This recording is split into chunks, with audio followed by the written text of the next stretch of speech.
Morning, everybody. It's early morning here in December. Kind of got a few projects going on here at Spicer Outdoors. As you see, Brandon is out and about and did decent work on catching some coyotes and foxes in his traps. Been talking to him off and on. He's got a lot of sign, a lot of good things going on. So hopefully he has a pretty good trapping year, and we wish him luck over there in Iowa. Over here in Colorado, you know, weather's been pretty warm. We've had a few snowstorms. The coyote hunting's been pretty decent. Have you seen some of the pictures on the Instagram page? You know, we just recently got done with the contest and did pretty well there. I got a couple hunts coming up. Yeah, just kind of fun hunts and try to help out some farmers. I got one farmer in particular that's called me and wants to do some calling, so we'll go out and do that. But kind of wanted to let you know we got a couple projects going on over here on my side of things. Got a couple new guns I'm going to build. I'm one of those, I just like to tinker, so nothing's ever really good enough, I guess to say. You know, I like speed, I like energy, and I like power. So currently I'm shooting a 22-243 at the coyotes. Love that gun. Great contest gun. Hits them hard. You know, just it does its job. We managed to kill 9 dogs at the contest we did a couple weeks ago. 6 of those I hit. We did have one that ran off, and being hit with that gun, it's kind of baffled me. It's like, how do you know, that gun's got a lot of energy, so how do you get hit with it and not run off? But coyotes are tough animals. Every animal's tough. But, so I got a couple projects working. I'm working on a new cartridge, a 20-250 Ackley or a 20x47. I want to shoot the 20 caliber bullets, probably about a 48 or 50 grain bullet, fast and flat. Anymore, you know, coyotes, you know, we don't have shots inside 400 yards, you know, or shots outside of 400 yards. You know, 400 yards in, it's kind of a rough deal. So I want something that's fast and flat and fast. I've run a 204 and I love that gun. It's great for a gun. I use it a lot. That's what I've used this weekend when we go out and go calling. I use it when I go to Kansas. I use it when I go to Southern Colorado. Very fur friendly.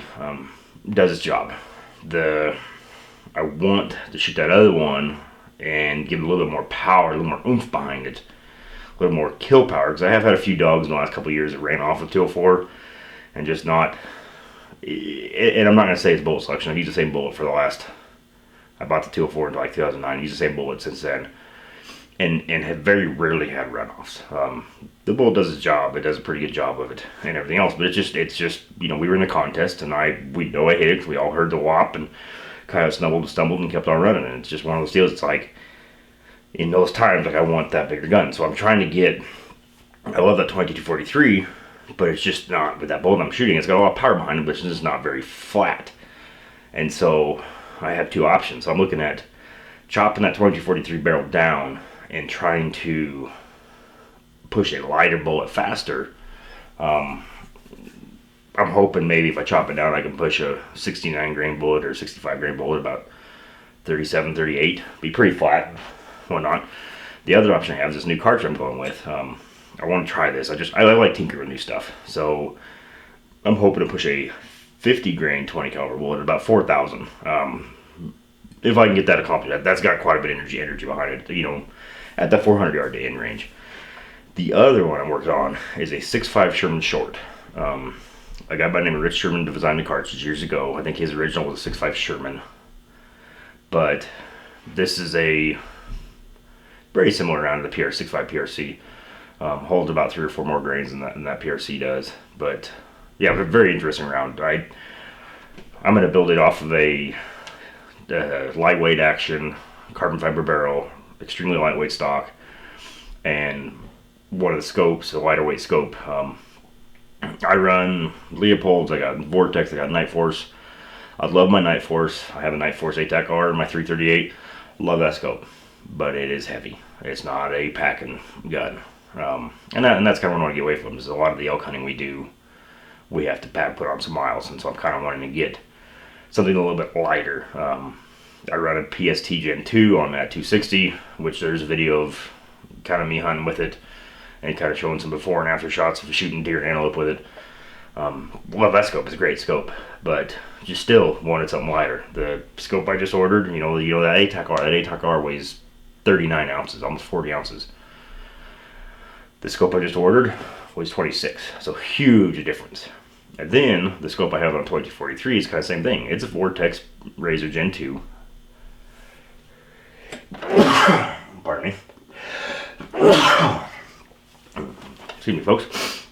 And it's still, 520 range. Love the scope, love the feel, love the turrets, love the reticle. Awesome scope. I've shot out to 1,300 yards of that scope. Clarity, it's an amazing scope. For what I use it for, it's just a little too much scope. So there again, I ordered about 3 scopes, and we're going to unbox those here. I got 2 of them in. I'm still waiting on one to show up. But we're going to unbox those here and kind of, I'm going to replace those, sell them one, and kind of replace these. But the first one is going to be, it'll go on my 2243 till for now, until that 6.5 gets done, and then it's going to go on the 6.5. Ordered Leopold Mark 5, 3 to 18, 18 on the upper end, plenty of range. 3 on the bottom end is perfect, especially if you're, pack it in, close range and everything else. And it makes it lightweight. It's like I said, it's 26 ounces, so really good lightweight. So we'll start unpacking that, and here we go.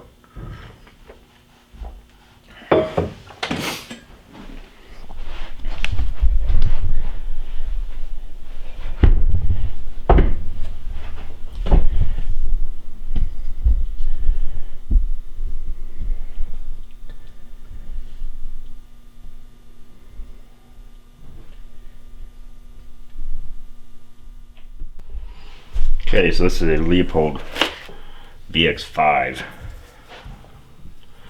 HD. Really nice scope, really lightweight. This is the mill version. 3.6 to 18. I was a little bit concerned about the turrets. I got a few Leopolds, and they're a little bit soft, but listen to this. Nice crisp turrets. Looking through it, looks good. It's lightweight. I love the feel of it. 34 millimeter tube, so it'll go perfectly with our rings I already have for the Razor. But yeah, I'm excited to get this one up and going and rock and roll. And it comes with scope caps for objective and eyepiece. So, in the shade, and yeah, we're ready to rock this, let this thing roll. Front focal plane. Yeah, I'm excited to get this thing going. We got a pretty good deal on it, so we'll give it a try.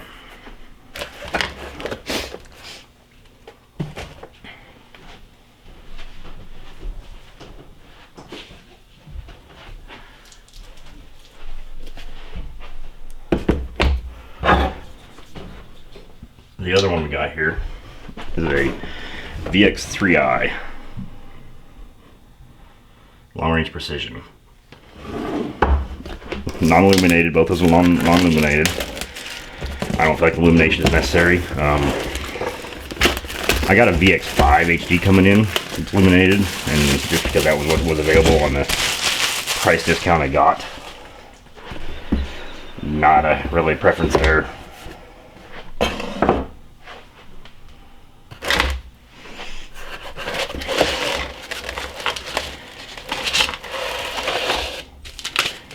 Yeah, here's this one. So the X3i 4.5 to 14 by 50 with 30 millimeter tube. Not as audible and as sticky of turrets, but this one's probably going to go on an AR.